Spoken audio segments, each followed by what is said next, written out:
Hello everybody and welcome to another Doctor Who review. This time it's a Big Finish audio. The Mutant Phase.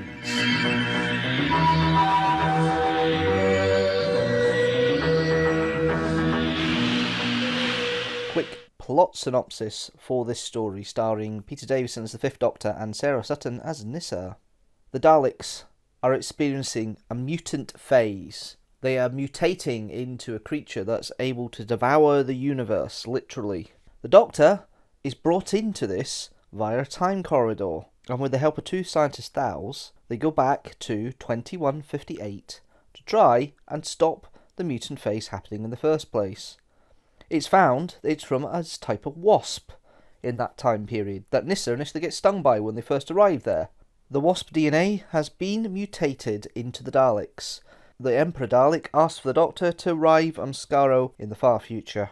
The Emperor wants the Doctor to go back and destroy the mutant phase at its creation in 2158. There is an antidote ready to go, but the Doctor realises that with Ganatus, one of the Thal scientists, being taken over by the Emperor Dalek, it was the Emperor Dalek that caused the time paradox that's happening throughout the story. The Emperor Dalek realises this and ensures that he does not stop the mutant phase, as the Daleks have managed to get out of the genetic code of a damaged Dalek already. A little bit confusing, a little bit time paradoxy, but that is the basis of this story. Big Finish Audio is the 15th in the monthly adventures range, and the last time for a while we hear the Delia Derbyshire theme tune at the beginning, because next time round it's a 4-story season for the 8th Doctor, the first time the 8th Doctor has had a proper season, and it's via Big Finish. So let's go through the cast and have a quick chat about what the cast has been like here. So we've got the Doctor, played by Peter Davison. I feel this is the first one where he isn't reading off the page, or sound like he's reading off the page. He's starting to get confident, I think, in the way to do audio dramas. I get the impression that Peter Davison maybe hasn't done many audio dramas before, but this is the first one where he actually feels like more natural character. It's a follow-on from Land of the Dead, Nyssa, as it references that at the beginning of the story. And I actually quite think this is very close to the Fifth Doctor that we know from television. It's very much in that period, the style and the way the Doctor is going about things, and the fact that he gets sucked into events than rather, starting them off or saving the day, is very much of this period of Doctor Who history. For season 19, 20, 21, the Doctor's very much part of the events, rather than actually being there to be the catalyst for change. He's there being sucked in and has to resolve things, and obviously that happens with the biggest version of that and the most well-known and I think the best story of Peter Davison's era with the case of Androzani. Anyway, back to the kind of ramblings here. I think Davison does a good job here. I think it's a very good performance, very solid, very polished. Let's be fair, all the Doctor actors do a very good job with what they've got. I do think this one is the first time that Peter Davison doesn't sound like he's reading off the page, which is nice to have and nice to hear. And I really do enjoy the way it's been put forward by Peter Davison here.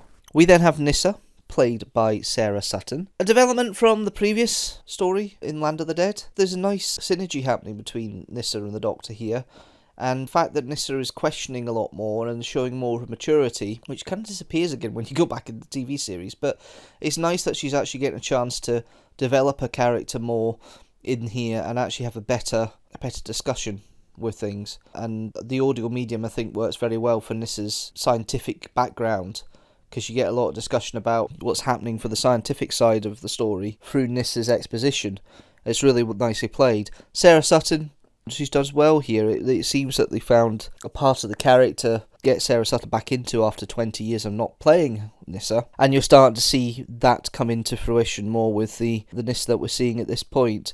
There are future stories where we develop Nyssa's personal side a little bit more, but this is still more very close to the Nyssa we know from the TV series, and relying on her scientific intelligence that she has, because she's the one that figures out the link between this wasp that stung this Dalek back in 2158 and the mutant phase. And it's interesting how she's the one that seems to have done that from an outside point of view, and it just shows how good a scientist she can be. It's quite fun We then have the guest cast. We've got Professor Tollum, played by Christopher Blake. I think Tollum's quite a nice little character. He's obviously under the Daleks, but he's a scientist, foul scientist that feels that we need to stop the Daleks from being destroyed because this mutant phase, this mutation, effectively will strip all life in the universe if it succeeds in taking over Skaro and destroying Skaro, which it does to an extent. So it needs to be stopped. So it's an interesting way of going about it, and Tollum's really part of it. Basically, he sees the bigger picture and goes against his greatest enemies just to make sure that the universe is safe, and he tries to talk the Doctor around to it, which the Doctor kind of slightly understands, but there's a lot of time paradoxes there. The Doctor understands more than Tollum, and it's interesting seeing that. We've then got Ganatus, played by Jared Morgan. Now, when Tollum and Ganatus first are mentioned at the beginning of the story, and they're in their own spaceship and going through different systems which have been completely stripped of life, I thought for a minute we were talking about Time Lords, and then they started giving indications a little bit further down that it's actually Thals, and it's actually implied in the story of the Thals before it's actually mentioned. And it took me a minute to realise what we were talking about here, but it's interesting how that comes across, and Ganatus is probably the one that gave me the clue for that. Because I'm going Ganatus. That sounds close to a name I recognised before. Where's that come from? And of course it comes from the characters in the original Dalek story from William Hartnell's era, the very first Dalek story in 1963. So that's where the clue comes from here. But Jared Morgan plays Ganatus. He's the commander of the ship that initially starts up. He's a bit of an authoritarian figure, but it's interesting how Ganatus has been subsumed by the Emperor Dalek by the end. The Emperor Dalek basically copies the consciousness into Ganatus. It's quite creepy. It's quite interesting how it all works out. We've then got a couple of other guest characters. We've got Albert, played by Andrew Ryan, who is a descendant of the royal family in this little camp in Earth in the 44th century that the Nyssa and Doctor end up going to at one point.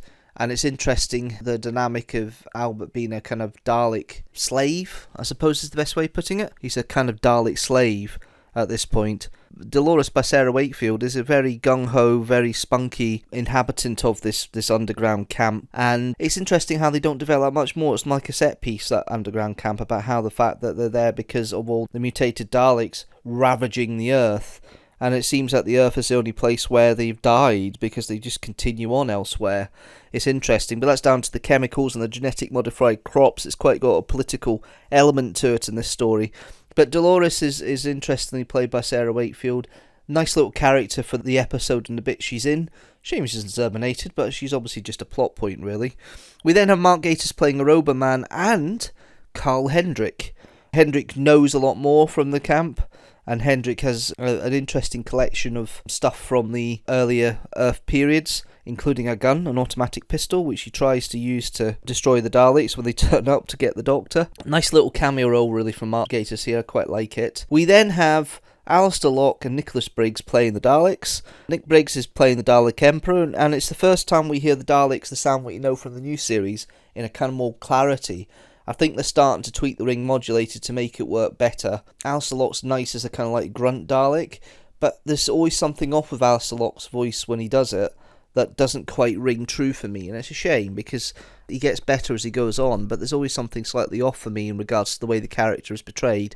Nick Briggs is certainly finding his voice as the Dalek, and you're seeing a lot of elements of what you hear in the Eccleston series onwards in the TV show starting to come through here, and the Emperor Dalek's the best option of that, which I quite like. It's written by Nick Briggs, it's directed by Nick Briggs. It's quite a coherent story in regards to the plot line.